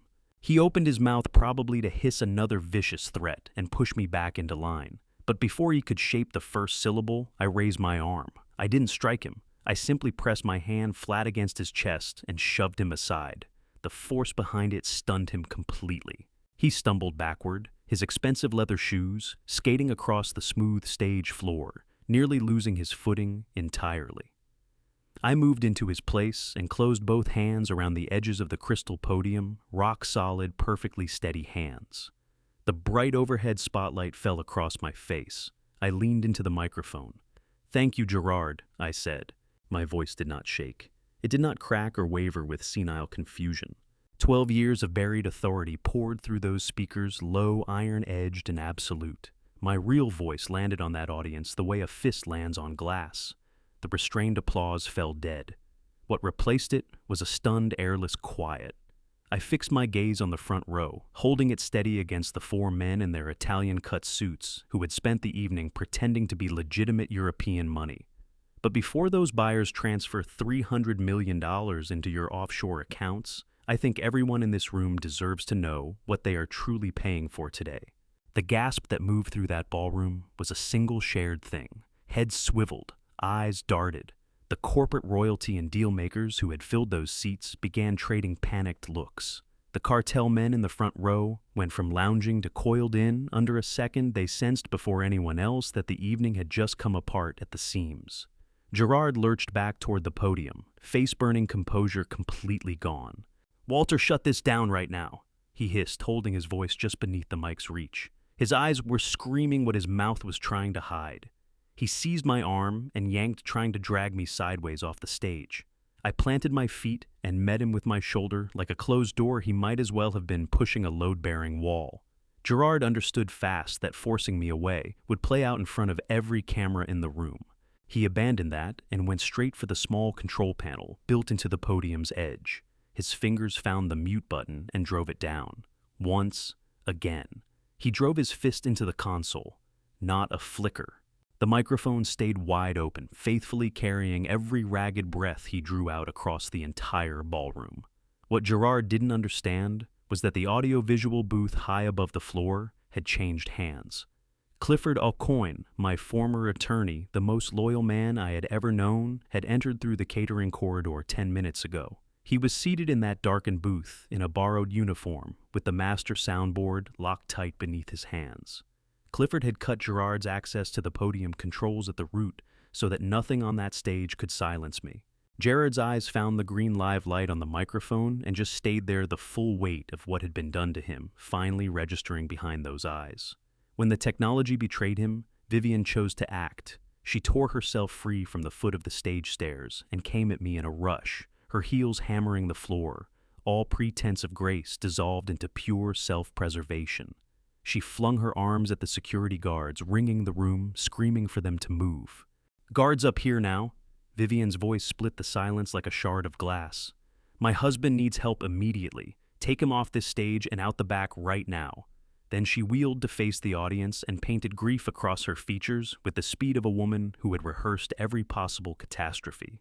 "I am so deeply sorry for this. Please forgive the interruption. Walter is in the middle of a severe dementia episode. The trauma of prison has shattered his mind completely. He has no idea where he is or what is coming out of his mouth. The doctors told us something like this would happen. We need medical help up here." Two heavy-set guards in dark jackets started moving toward the stage stairs, slow and uncertain. They had been told to expect a senile, volatile ex-convict, but the man behind that microphone didn't fit that briefing at all. I turned to face them, directly lifted one hand and held it there, quiet, absolute, non-negotiable. They stopped where they stood. Their instincts knew better than to walk into whatever this was. I let my eyes move back to Vivienne. She was 2 feet away, chest working hard, her gaze locked on mine, and full of something between fury and desperation. I looked at that face, that beautiful, ruinous face, the face of a woman I had once built my entire world around. I held 12 years of silence in my chest for one moment, 12 years of forged signatures and locked rooms and a dying fern in the corner of a windowless cell. Then I leaned into the microphone and let it go. "I do not have dementia, Vivienne." The words came out like something detonating. The chandeliers trembled. Every surface in that room seemed to vibrate with the force of it. And I did not swallow a single drop of that chamomile tea you laced with neurotoxins every single day for the past month. Vivienne stumbled back as though the words had physical weight. Every trace of color left her face in an instant, leaving something pale and hollow and exposed. The audience broke open, voices, colliding, cameras snapping, the entire careful architecture of the evening collapsing in real time. Gerard stood back from it, all shaking his polished mind, apparently unable to compute how a man he had sealed in a grave had managed to walk back out of it. I slipped my hand into the inside pocket of my tuxedo jacket and brought out the small silver flash drive Clifford had put there in the bathroom. I raised it above my head and held it under the spotlight long enough for the whole room to take it in. "The stories are over," I said, my voice riding over the noise like a blade over water. "You came here tonight to honor Hayward Tech. You came to buy my legacy and call it a celebration. Then let us show the investors the real Hayward Tech. Let us put the actual portfolio on the screen." I didn't need to walk it to anyone. Clifford had tied directly into the hotel's projection system from his locked booth before the evening even started. I gave a single firm nod toward the dark glass at the back of the hall. The 30-year anniversary logo of Hayward Tech blinked off the enormous screen behind me. A beat of pure black, and then the screen erupted back to life in brutal high-resolution detail. No milestones. No growth charts. What filled that 20-foot display was page after page of redacted international wire transfers, offshore routing chains, and cartel correspondence that had never been meant for any room this public. I stepped to the side of the podium and drew my finger across the screen's imagery, tracing the red arrows that connected a network of South American shell companies directly into Hayward Tech's core operating accounts. Gerard had moved every dollar through those channels using my forged name. Now, everyone in that ballroom could see it at 20 feet tall and nowhere to hide. The quiet that had followed my revelation caved in completely. A wave of overlapping voices crashed through the room. The power brokers and corporate fixtures, who had been applauding my humiliation minutes before, now pointed at the evidence above them, with shaking hands, recognizing the scale of what was laid out before them. Women in gowns retreated from the stage. Men in tuxedos grabbed each other's arms. But what happened in the front row was something else entirely. The 4 cartel men dropped every last piece of their investor disguise the moment those routing numbers lit up the screen. Panic moved across their faces all at once like a single current. Their cover was gone, their network was exposed, and they had no interest in being present for whatever came next. Chairs scraped violently backward. Crystal flutes went over. Arrangements scattered. They forced their way through the crowd with the low, urgent discipline of men trained to disappear. Quickly, heads tucked, moving hard toward the brass doors at the back of the hall. They left Gerard standing there alone to go under with everything he had built. I didn't give the room a second to find its footing. Both hands on the podium mic, close voice steady. "You wanted to hear about the future of this family's legacy," I said, cutting straight through the mounting chaos. "Then let us hear what my brother and my wife actually had planned for mine." One more nod to Clifford. The screen divided financial records anchored on the left and on the right. A clean audio waveform pulsing against a dark background. Static cracked through the surround sound system, loud enough to pull every remaining conversation to a stop. Then the recording began, crisp, unmistakable, and undeniable. It was everything my hidden device had captured on my very first night back inside the estate. Gerard's voice, smug, triumphant, utterly unguarded, rolled through the gilded ceilings of the grand ballroom. "I finished the transfer an hour ago," his recorded voice announced with unmistakable pride. "Every last trace of his liquid assets has been scrubbed, routed through 3 separate shell companies, and dropped into our Swiss account. That 70-year-old convict has absolutely nothing left to his name." A collective gasp rippled through the crowd. Then Vivian's cold, mocking laughter poured through the speakers, sounding far more sinister now that her angelic facade had been torn away completely. "Ye good," her recorded voice answered with chilling cruelty. "Let him come home. What is he going to do? He is a disgraced, broke old man. If he shows up here demanding his life back, we will just toss him in some cheap, run-down nursing home. We can claim his mind deteriorated in prison. No one will question us. We have the power of attorney." The sheer malice embedded in their own words pressed down on the room like a physical weight. A definitive confession broadcast to the most powerful people in the city. The impact of that audio recording was nothing short of devastating. Vivienne, who had been standing rigidly near the edge of the stage, seemed to physically diminish as her own cruel words washed over the assembled audience. She understood in that instant that every prominent socialite, every wealthy investor, every powerful journalist in the room was fixed on her with unvarnished, absolute disgust. The pristine, tragic image she had so carefully maintained for 12 long years crumbled to dust right before her eyes. She let out a weak, agonizing wail, completely stripped of her usual theatrical polish.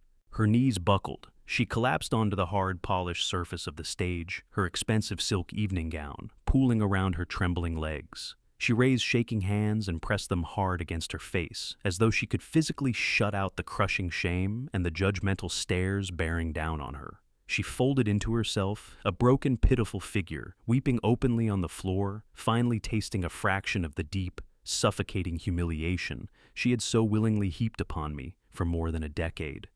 Gerard, however, refused to go down without a fight. He was sweating heavily, thick beads of perspiration coursing down his flushed, panicked face. His eyes ricocheted wildly around the chaotic ballroom, watching his wealthy buyers scatter, and his carefully constructed reputation burn to ash. He spotted a backup microphone resting on a small table near the stage stairs. He lunged for it, seizing the heavy metal stand with white-knuckled desperation. He switched it on, his breathing ragged and labored. "It is a fake!" Gerard screamed into the backup microphone, his voice fracturing with raw, unadulterated desperation. "Do not listen to him. The audio is a deep fake. He is a convicted felon trying to destroy a legitimate business transaction." He jabbed a trembling finger in my direction, his chest heaving with every strained breath. "He is crazy. He has lost his mind. Besides, it does not matter what he shows you." He reached into his tailored jacket and yanked out the thick stack of documents I had signed only moments before. He waved the relinquishment contract frantically above his head, brandishing it like a desperate shield against the oncoming tide of total ruin. "He just signed away all his rights at that podium. I have his signature right here. The company is legally mine, and I am finalizing the sale right now. You can never stop me from taking what is absolutely rightfully mine, Walter." Gerard stood there panting, holding that relinquishment contract aloft, like a man clutching driftwood in a flood. His chest heaved violently beneath his custom-tailored tuxedo. He was cornered entirely by his own design, but his towering ego simply would not let him yield. He gripped the backup microphone, knuckles gone white, scanning the grand ballroom for any scrap of support. There was none. The corporate elites who had fawned over him just 10 minutes earlier now regarded him with profound horror and disgust. Even through the panic, Gerard fought to keep his grip on power. He thrust a shaking finger toward me, his face slick with perspiration. "He is a convicted felon," Gerard shrieked, his voice cracking horribly through the speakers. "He forged those documents. He is just trying to extort me because he is broke and jealous. It does not matter. The company is legally mine. I have the signed paperwork right here. I am finalizing the sale right now." I did not raise my voice. I did not even flinch. I simply stood at the crystal podium and regarded my brother with a warm, terrifyingly calm smile. The utter stillness of my expression made his frantic raving look all the more pathetic. I reached out and lightly tapped the microphone before me, making certain the entire room would catch every word. "Gerard," I said, my tone almost gentle, nearly conversational. "You have always been so completely obsessed with the paperwork, but you really should have paid closer attention to the people sitting at your table. As for that contract you are holding, you might want to take another look at the buyers." Gerard froze. His frantic eyes darted from my face down to the front row, searching for the four polished European venture capitalists who were meant to be his salvation.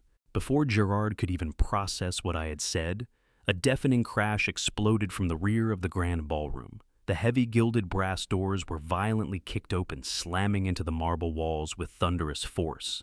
The elegant, refined atmosphere of the corporate gala was obliterated in an instant. Dozens of heavily armed tactical agents flooded the room. They moved in dark tactical gear, bearing the bold yellow letters of the Federal Bureau of Investigation and the Securities and Exchange Commission emblazoned across their tactical vests. The synchronized weight of their advance shook the floorboards. "Federal agents, nobody move!" a voice boomed through a megaphone. "Stay exactly where you are and keep your hands visible." The wealthy guests shrieked and pressed themselves against the flower-draped walls, paralyzed by the sudden invasion of federal tactical units. But the true shock came from the very front row. The four men in expensive Italian suits, the men Gerard had proudly introduced as distinguished European investors, did not bolt for the exits. Instead, they moved with lethal coordinated precision. They reached beneath their tailored jackets and drew heavy dark firearms in unison. They tore thick metal badges from their inside pockets and let them swing from chains around their necks. They were not cartel representatives. They were deep-cover federal agents. The lead undercover agent, tall, imposing with sharp and penetrating eyes, vaulted over the VIP table and moved directly toward the stage stairs. His weapon was trained at the floor, but every line of his posture radiated absolute, undeniable authority. Gerard staggered backward, completely paralyzed by the nightmare unfolding around him. The relinquishment contract slipped in his sweat-soaked grip. He looked at the armed agents, then at Vivienne weeping on the floor, and finally back at me. His brilliant calculating mind was short-circuiting entirely. He could not comprehend how his flawless, heavily insulated criminal enterprise was being dismantled by the federal government in the middle of his own celebration. I stepped away from the crystal podium and walked slowly across the stage until I stood mere inches from my trembling brother. I looked down at him, letting all 12 years of suppressed fury and righteous vengeance settle into my steady gaze. The warmth drained from my expression, replaced by a cold, calculating intensity that made him shrink back physically. "Did you really think I spent 12 years in a concrete cell doing absolutely nothing? Gerard," I asked, my voice quiet but carrying a devastating, irresistible weight. "Did you think I stared at those walls for 4,000 days while you stole my life and poisoned my name? You severely underestimated my patience. For the last 4 years, I was not simply a disgraced convict. I was a highly classified confidential informant for the Federal Bureau of Investigation." Gerard let out a choked, breathless gasp. His eyes stretched wide to the point of tearing. He shook his head feebly, unable to form a single coherent word. "We knew everything about your massive cartel laundering operation." I continued, relentlessly making certain he grasped the absolute totality of his defeat. "We tracked every offshore account, every dummy corporation, and every illicit wire transfer executed under my forged signature. But the federal prosecutors had a significant problem.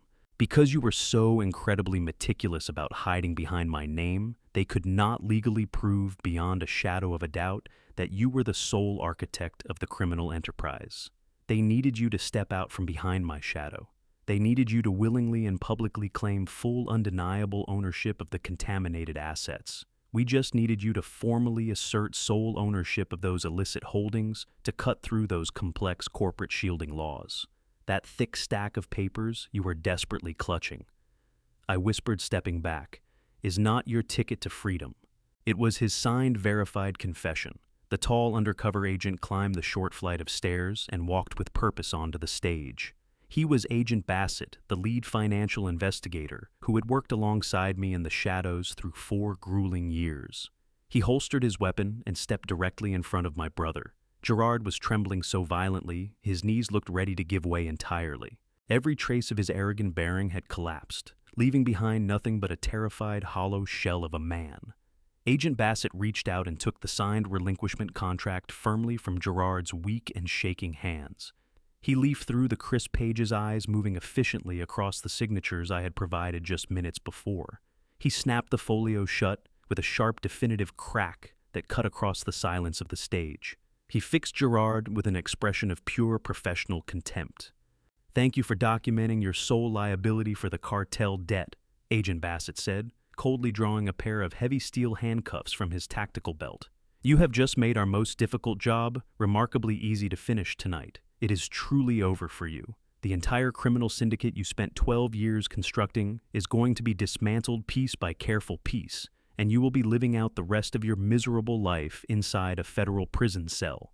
The full weight of those words hit Gerard like a physical blow. He stood completely motionless on the brightly lit stage, staring at the cold handcuffs hanging from the agent's grip. He began to hyperventilate, pulling in shallow, desperate breaths as the walls of his criminal empire folded inward around him. The polished corporate titan had vanished entirely. What remained was a cornered animal thrashing against a trap it could not escape. He shook his head so hard that sweat flew from his forehead and struck the crystal podium. His terrified eyes shot past Agent Bassett and locked onto the undercover cartel representatives positioned at the foot of the stage stairs. "Wait!" Gerard screamed, his voice pitching upward into a shrill wail of pure panic. "You do not understand. We can still fix this. The company still holds all the original patents. We still have the foundational source code that drives the entire global infrastructure." He lurched forward, hands raised in a pitiful, pleading gesture toward the men he had believed were his partners. "I will sell the patents tomorrow morning." Gerard begged, his words stumbling over one another in frantic haste. "I can liquidate the intellectual property. I can make you completely whole. I still own the tech. I still control the most valuable software algorithm in this entire industry. We can pay off the entire debt. You just have to give me 24 hours to secure the buyers." I stood perfectly still and watched my brother debase himself before the federal agents and the fleeing corporate elites. I let him burn through the last of his false hope. When his desperate pleading finally collapsed into breathless panting, I took one slow, deliberate step forward. I moved past Agent Bassett, placing myself squarely between the federal authorities and the man who shared my blood. Gerard looked at me with wide, completely feral eyes, silently begging for a lifeline he had done nothing to deserve. I reached inside the breast pocket of my oversized tuxedo jacket. My fingers bypassed the silver fountain pen and closed around a secondary legal document I had carried on my person all night. I drew it out slowly, a crisp sheet of ivory parchment, unfolding it with deliberate, agonizing care beneath the harsh glare of the spotlight. "No, Gerard," I said, my voice dropping to a low, resonant timbre that demanded silence from every corner of the ballroom. "No, you absolutely do not." Gerard stared at the document, his bloodshot eyes darting frantically between my composed face and the paper in my hands. He swallowed hard, his throat working against his tight collar. "What is that?" He croaked, every last shred of false bravado drained from his voice. "And this," I replied evenly, "is the final consequence of underestimating your older brother. 13 years ago, long before federal investigators ever set foot in our corporate offices, long before you forged my digital signature and framed me for your earliest crimes, I noticed certain troubling irregularities in our accounting ledgers. I had no clear picture yet of what you were plotting, but my instincts told me to protect the foundational architecture of everything I had built. I refused to leave my greatest creation exposed to anyone, not even my own family. So I took a quiet, classified precaution. I closed the distance between us until I could see the tiny reflection of my own face in his panicking eyes. I transferred the exclusive copyright of our core algorithm and every foundational software patent out of Hayward Tech. I reassigned full ownership to a completely anonymous holding company registered under the name Aegis Systems. I am the sole owner of that holding company. I always have been. Gerard's jaw went slack. He shook his head in rapid jerking movements, unable to absorb the scope of the corporate checkmate I had just laid bare before him. "That is entirely impossible," he stammered, his voice barely a hollow whisper. "Hayward Tech has been running that software every single day for the past 12 years. We built the entire cartel laundering network on top of that specific algorithmic infrastructure. If we did not own it, how were we using it? Because you were renting it," I said, delivering each word with cold surgical precision. "Hayward Tech never actually owned the proprietary software that made the company worth anything. The company has been licensing that software on a highly restrictive lease from Aegis Systems, a lease that expressly prohibited any involvement in illicit financial activity. And because you violated those operational terms by laundering millions of dollars in dirty cartel money through it, I exercised my legal right as sole owner of Aegis Systems. I officially terminated the licensing lease yesterday morning." The silence that settled over the ballroom was heavy enough to break a man. Gerard swayed where he stood, the color bleeding from his face until his skin looked like pale ash. The full, horrifying architecture of his situation was finally cutting through his layers of desperate denial. He was beginning to understand the trap I had spent 4 years building alongside the federal authorities. I stepped into Gerard's face, standing over his trembling frame, making certain he felt the absolute gravity of what was coming. "You did not steal a $50 million tech company 12 years ago," I said, my voice ringing with ruthless finality. "You stole a completely empty corporate shell. You spent a decade inflating that shell with over $100 million in toxic illicit cartel debt. You believed you were the mastermind. You believed you were leveraging my legacy to build an untouchable criminal empire. But all you were doing was packing explosives around your own feet." I directed his gaze down to the signed relinquishment contract, still in Agent Bassett's hands. "And the greatest tragedy of your greedy life is that you were so consumed with protecting your stolen wealth tonight, so terrified I might reach out and claim even a piece of it, that you forced me to sign away my rights. You demanded I sever myself from Hayward Tech in front of witnesses, leaving you as the sole owner of the corporate entity. You just voluntarily put your name on a legally binding document, making yourself personally responsible for every single penny of that $100 million cartel debt." Gerard produced a strangled sound, caught somewhere between a sob and a scream. His legs gave out at last. He dropped to the stage landing hard on both knees. He pressed shaking hands against his face and pulled at his own hair as his mind fractured beneath the crushing realization. He was going to spend the rest of his natural life in a federal penitentiary, and he owed $100 million to the most dangerous men alive. He had no leverage, he had no assets. He had no way out. The magnificent empire he believed he had taken from me was nothing more than a brilliantly constructed toxic mirage. I stood over his weeping broken form, and a profound absolute vindication moved through me as I watched his entire world finally turn to dust. The full weight of his destruction settled over Gerard like a suffocating shroud. He remained on his knees, his tailored tuxedo plastered to his sweat-soaked frame. It was a terrifying, inescapable certainty. He was not simply losing the $50 million company he had stolen from me. He was going to a maximum security federal prison for the rest of his natural life. He had just signed a legally binding document making himself personally responsible for $100 million in illicit debt to an international cartel ruthless killers who would pursue him to the ends of the earth. He had placed a permanent massive target squarely on his own back.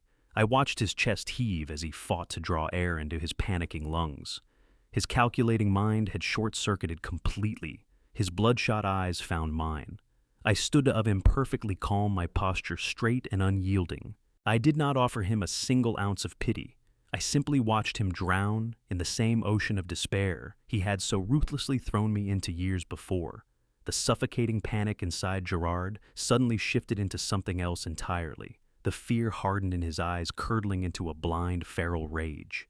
He understood that every agonizing consequence bearing down on him was the direct result of my silent, patient orchestration. With a guttural, animalistic roar torn from somewhere deep in his chest, Gerard launched himself upward. He threw his full body weight in my direction, desperate to close his fingers around my throat. He gave no thought to the flashing cameras or the armed tactical units surrounding him. He wanted only to destroy the man who had outmaneuvered him, but he never came close to reaching me. Before I could even shift my stance, two heavily armored federal agents cut off his path with brutal efficiency. One agent drove his shoulder squarely into Gerard's chest, lifting him off his feet and forcing him backward. The second seized his thrashing arm and wrenched it sharply behind his back. Gerard crashed hard against the polished wooden floor of the stage, the impact blasting the air from his lungs.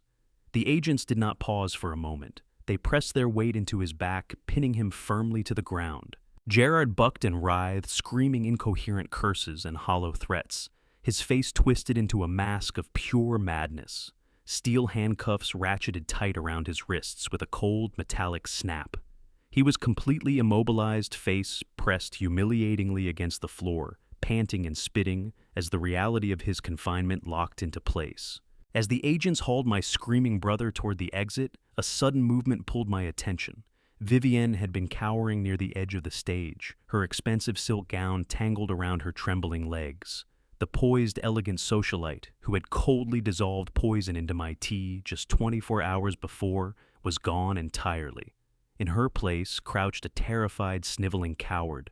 Watching her partner in crime dragged away in chains, she understood that her protective shield had evaporated completely. The federal authorities had no intention of letting her walk out of that room. She was an active co-conspirator, a perjurer, and an attempted murderer. Her glamorous stolen life was finished. Vivienne scrambled forward on her hands and knees, indifferent to the pain, as her bare skin scraped across the hard wooden stage. She crawled frantically until she reached my feet. She flung her arms out and seized the fabric of my black tuxedo trousers, gripping fiercely as though I were a piece of debris keeping her afloat in a raging sea. Her makeup was entirely ruined, running down her pale cheeks in dark, jagged streaks. She looked up at me, eyes wide with a pathetic manufactured desperation. She dug her manicured nails into the fabric of my pants leg, clinging with every ounce of strength she had left. "Walter, please!" Vivienne wailed, her voice shrill and cutting through the remaining noise in the room. "You have to listen to me. He made me do it. Gerard forced me to lie in court. He threatened to destroy me if I did not memorize that script and testify against you. He manipulated me when I was vulnerable and frightened. I never wanted to hurt you. I was only trying to survive his abuse. Please, Walter, you know the kind of woman I really am. I never stopped caring about you. I still love you." The sheer audacity of her performance was breathtaking. She was reaching for the exact same manipulative arsenal she had used to dismantle my life 12 years ago. She actually believed that a few shed tears and a well-rehearsed victim act could convince me to shield her from the federal prosecutors. She thought my heart was still soft enough to absorb her ultimate betrayal. I did not step away from her. I simply stood perfectly still and looked down at her tear-streaked face with cold, unyielding disgust. I felt no sorrow for the woman weeping at my feet. I felt no lingering pull toward the memories we had once shared. She was nothing more than a poisonous parasite who had fed off my success and conspired to erode my mind. I reached my right hand into the interior pocket of my tailored jacket. My fingers moved past the silver fountain pen and wrapped around a small cylindrical glass object. I withdrew my hand, slowly revealing a tiny glass vial, sealed with a black rubber stopper. Inside, a fine pale yellow powder sat undisturbed. It was the precise neurotoxic compound she had been meticulously grinding and dissolving into my nightly chamomile tea. I had secured the remainder of her supply earlier that afternoon, while she was occupied having her hair styled for the gala. I raised the vial into the harsh overhead spotlight, holding it where she could see it clearly. The instant Vivienne recognized the container, her desperate sobbing cut off. Her eyes stretched wide in paralyzing terror. Her mouth fell open, but no sound came out. She knew then that I was aware of everything: the forged documents, the offshore accounts, the slow and deliberate campaign to destroy my cognitive functions. I opened my fingers and let the vial drop. It fell cleanly through the air and came to rest in the center of her lap, settling against the expensive silk of her designer gown. Tell it to the judge, Vivienne. I said, my voice flat cold and stripped of any human warmth. Enjoy the food in federal prison. I stepped back firmly, pulling my pant leg free from her desperate grip. Two female federal agents moved in, immediately seizing Vivienne by her bare arms and hauling her roughly to her feet. She erupted into a high-pitched, agonizing shriek of pure terror and total defeat. She kicked and fought, screaming my name again and again, as the agents dragged her from the stage and out of the grand ballroom, leaving me standing alone in the quiet, absolute triumph of my reclaimed life. The grand ballroom, once a glittering showcase of my brother's stolen ambitions, was now an active federal crime scene, teeming with controlled chaos. The press cameras were quickly corralled by tactical units, though more than enough sensational footage had already been captured to dominate the global news cycle for months to come. I stood near the crystal podium, observing the dramatic aftermath with a profound and settled tranquility. Agent Bassett approached his heavy tactical boots, crunching over broken glass and scattered champagne flutes strewn across the floor. He removed his protective helmet and extended a firm, deeply respectful hand toward me. I took it, feeling the solid grip of a man who understood precisely what we had sacrificed to reach this impossible moment. He looked me directly in the eyes and spoke the words I had spent 4,000 agonizing days waiting to hear. The paperwork has been fully processed by the Department of Justice. Agent Bassett said, his voice carrying quiet but undeniable weight beneath the surrounding noise. Your exoneration is officially complete, Walter. The federal judge signed the executive order this morning. Every fraudulent charge has been fully expunged from your record. You are no longer a convicted felon. You are a free man with a completely clean slate. I closed my eyes and let the immense gravity of those words wash over my exhausted soul. The invisible, suffocating chains that had bound my wrists for 12 years shattered into fine dust. I drew a long, steadying breath and opened my eyes to find Clifford walking purposefully onto the brightly lit stage. My fiercely loyal attorney no longer looked like a struggling, defeated paralegal. He stood tall, radiating the sharp and brilliant legal mind that Gerarda had worked so hard to crush all those years ago. Clifford reached into his jacket pocket and produced a familiar gleaming object, my father's vintage gold timepiece. He had personally retrieved it from Gerard's wrist during the arrest. He held the watch out to me, a silent and powerful testament to everything we had fought to reclaim. I took it, feeling the cool, solid weight settle into my palm. It was not merely an expensive piece of jewelry. It was the physical embodiment of my family's true legacy, untainted at last, freed from my brother's treacherous and consuming greed. I fastened the worn leather band around my wrist and buckled it into place. The familiar weight of it against my skin felt precisely like the return of my own soul. I turned back toward what remained of the gathering. The shell-shocked board members of Hayward Tech were clustered near the overturned VIP tables, regarding me with a potent mixture of profound guilt and paralyzed dread. They understood they had abandoned me completely, and they understood that I now held their professional futures entirely in my hands. I stepped to the microphone one final time. My voice rang out across the silent, heavily guarded room, commanding the full attention of everyone left standing. Hayward Tech is officially dead. I announced, delivering the final corporate verdict without a single ounce of hesitation or regret. The company you all knew and profited from was nothing more than a corrupted, hollow shell, and it will be completely liquidated by the federal government tomorrow morning to settle the illicit debts my brother accumulated. But the foundational technology, the proprietary algorithms, and the true untainted vision behind this empire belong exclusively to Aegis Systems. I paused, deliberately letting my sharp gaze move across the terrified corporate executives who had once betrayed me without a second thought. Aegis Systems launches tomorrow morning. I continued, my voice smooth and unhurried. We will operate on a completely clean slate built around a renewed culture of absolute, unwavering integrity. We are actively hiring, but we will be exceptionally selective about who earns a place in our new home. And I am enormously proud to announce that Clifford Alcoin will be stepping in immediately as my chief operating officer. Clifford stood tall beside me, nodding firmly to the captivated room, officially reclaiming his rightful position at the very pinnacle of the corporate world. I stepped down from the grand stage, leaving behind the shattered, smoking wreckage of my brother's criminal empire. I crossed the polished marble floor toward the heavy brass exit doors. I did not lean on a cane. I did not shuffle my feet or carry the weight of defeat in my posture. I moved with the powerful, unyielding stride of a man who had just conquered the darkest chapter of his own life. I pushed through the heavy doors and stepped out into the crisp night air of Washington, D.C. The city lights blazed against the dark, endless sky, pulling me back into the world of the living. Fast forward exactly 6 months. I stood by the floor-to-ceiling windows of my newly renovated Georgetown penthouse office, looking out over the sprawling city skyline as the morning sun poured a brilliant golden light across the streets below. It was a view I had kept alive in the back of my mind through the bleakest stretches of that cramped concrete federal cell. The office carried the scent of rich mahogany and fresh espresso, a stark, welcome contrast to the sterile, suffocating odor of the prison I had endured for 12 long years. I still remembered the harsh metallic clang of the iron doors sealing shut behind me, cutting me off from the world I had spent my life constructing. Now, those doors were open forever. I took a slow, deep breath and let the full, profound weight of absolute freedom expand through my lungs. The passage from disgraced, forgotten convict to the undisputed owner of a thriving technology empire had been nothing short of extraordinary.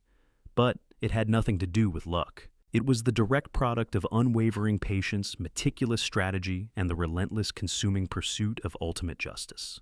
I turned away from the window and walked to my expansive, custom-built desk. The smooth, polished surface was completely clear, save for a few neatly arranged legal files sitting precisely at the center. Those thick files held the final, definitive chapters of the nightmare my family had forced upon me. I pressed my hand flat against the cool leather portfolio, feeling a profound sense of closure radiate steadily through my fingertips. The storm had finally passed, leaving behind a clear and unburdened horizon, stretching as far as I could see. The federal trials had concluded swiftly and without a shred of mercy. Faced with the overwhelming body of digital evidence we had assembled, along with my own detailed first-hand testimony, the prosecution's case was entirely bulletproof. Gerard and Vivienne turned on each other desperately in the packed courtroom, pointing trembling fingers across the aisle and trading vicious, ugly accusations in a pathetic last-ditch attempt to save themselves. But the federal judge saw straight through every bit of their cowardly maneuvering. They were both found guilty on multiple severe counts of corporate fraud, international money laundering, and gross perjury. I attended their final sentencing hearing, for one reason alone, to watch the judge bring the heavy wooden gavel down against the sounding block. Gerard looked utterly destroyed. His arrogant, immaculate bearing was permanently replaced by a trembling, defeated slouch, as the full realization settled over him that he would never wear a tailored suit or command a corporate boardroom again. Vivienne wept hysterically, burying her face in her shackled hands, begging the court for a leniency she had never once extended to me when she coldly and deliberately engineered my destruction. They were both officially sentenced to 25 years in a maximum security federal penitentiary, entirely without the possibility of early parole. They would spend whatever days remained to them, locked inside concrete cages, experiencing the precise, suffocating isolation they had designed so willingly for me. The vast international cartel assets they had managed were systematically seized and thoroughly dismantled by coordinated federal task forces. Their illicit empire was erased from existence, leaving behind absolutely nothing but the crushing permanent weight of their own monumental regrets. Every dollar they had stolen was gone. They learned in the most brutal way imaginable that constructing a life on a foundation of lies guarantees only one outcome: a spectacular, unavoidable collapse the moment that foundation finally gives way beneath you. Meanwhile, Aegis Systems had officially launched its revolutionary new logistics software to massive, unprecedented global acclaim. Freed entirely from the toxic drag of my brother's criminal enterprises, our proprietary algorithms reshaped supply chains across the whole world. In the space of a few short months, the extraordinarily successful launch effectively tripled my original net worth. The market recognized our integrity without hesitation, and our corporate momentum was completely, utterly unstoppable. The heavy oak doors of my office swung open with a soft, quiet click. Clifford walked in looking sharp and visibly confident in his role as chief operating officer, carrying 2 heavy crystal glasses and a sealed bottle of 18-year-old single malt scotch. He made his way to the small, wet bar near my desk, uncorked the dark glass bottle, and poured the rich amber liquid with practiced ease. He handed a glass to me. Directly a proud and knowing smile settled comfortably across his face. We stood together in the quiet, refined elegance of the penthouse and raised our glasses in a silent, profoundly meaningful toast to our unwavering patience, to our meticulous strategy, and to the absolute undeniable certainty of karma. I brought the glass slowly to my lips and took a long, unhurried sip, feeling the smooth warmth move through my chest like a slow tide. I turned to take in the city skyline one final time. The 12 agonizing years I had surrendered inside that concrete cell could never be returned to me. But standing there in the golden morning light, I understood with total clarity that they had not been wasted. They had forged me into something precise and unbreakable, a weapon perfectly capable of cutting the toxic, greedy cancer out of my life once and for all. Finally, after more than a decade spent living in the deepest shadows, I was truly and completely free. Finally, after more than a decade spent in the deepest shadows, I was truly and completely free. Trust is the most valuable currency a man can possess, but blind trust is the quickest road to absolute ruin. When you spend your entire life constructing a meaningful legacy, you must always stand ready to defend it, especially from those closest to you. The most devastating betrayal rarely arrives from your known enemies. It almost always comes from the ones who smile warmly across your dinner table, the very people who claim to love you, while quietly engineering your destruction.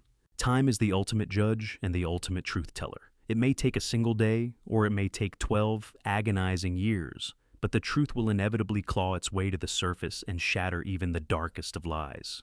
Never allow profound hardship or crushing injustice to break your spirit. Instead, let the full weight of those trials forge you into something completely unbreakable. True justice is rarely swift, and it is almost never easy, but it demands unwavering, relentless patience. If you can hold your focus, keep your mind razor sharp, and refuse to surrender to despair, you will eventually find the right moment to strike. You must become the silent storm that your enemies never see approaching until it is far too late for them to escape. End of story. Music and singing. I used to ride upon your shoulders thinking you could touch the sky. Every road felt less uncertain when I saw the world through your eyes. You were stronger than the mountains, taller than the northern pines. And when the winter winds were coming, you would stand between them and I. Time kept moving like the river. You slipped slowly out to sea. But no matter where life took me, you were always part of me. I am my father's daughter, and every step I take and every time I choose to stand, when it's easier to break, I carry your courage in my heart, your fire inside my soul. And though the years keep moving on, your love still leads me home. You taught me strength is not in power, but in kindness when it's hard. You taught me how to keep on going when the road grows cold and dark. Every lesson, every story, every laugh around the flame lives within me like an echo calling softly through my name. And when I face my greatest battles, when I feel I can't go on, I can hear your voice beside me saying, "Child, you're stronger than you know. I am my father's daughter. Every step I take, every time I choose to stand, when it's easier to break, I carry your courage in my heart, your fire inside my soul. Although the years keep moving on, your love still leads me home. One day the snow will cover footprints, one day the fire will burn low, but the things a father gives his daughter are the things that never go. Not the gold, not the stories, not the battles that he won, but the quiet way he loved her and the woman she becomes. I am my father's daughter, and I always will remain, through every triumph, every loss, through every joy and every pain. The world may change around me, the stars may fade above, but I will always carry with me my father's endless love. And when they ask me who I am, I'll smile and answer softly, I am my father's daughter. I am my father's daughter. That is where Walter's story comes to rest, not in bitterness, but in something far harder to earn: vindication. If you have been following along through these grandpa revenge stories, you know this one carried a particular weight. Let me tell you what I took from it. Walter lost 12 years. 12 years of his life, his name, his company, and his peace of mind, taken by the two people who were supposed to stand beside him. And yet, in that concrete cell, something was being built. I believe God does not waste a man's suffering. The Lord's timing is rarely the timing we would choose, but it is always exact. Walter's patience was not passive. It was preparation. Here is what this story taught me, and what I hope it leaves with you. Never sign away something irreversible under pressure. Slow down, no matter who is watching. The person who rushes you toward a decision is almost always the one who benefits from your confusion. Protect the foundation of what you built. Document it, secure it, and never assume loyalty is permanent just because it was once real. And when the betrayal finally shows its face and it will let the truth do the work, your job is to be ready. If these father stories and the lessons inside them speak to something in your own life, I would love to read your thoughts in the comments. Tell me what part of Walter's journey hit you hardest. And if you know someone who is carrying a heavy injustice right now, quietly fighting a battle no one else can see, please share this story with them. It might be exactly what they need to hear today. Subscribe to Grandpa's Revenge so you are here for the next story. I am grateful you stayed until the end. Take care of yourself, and I will talk to you soon.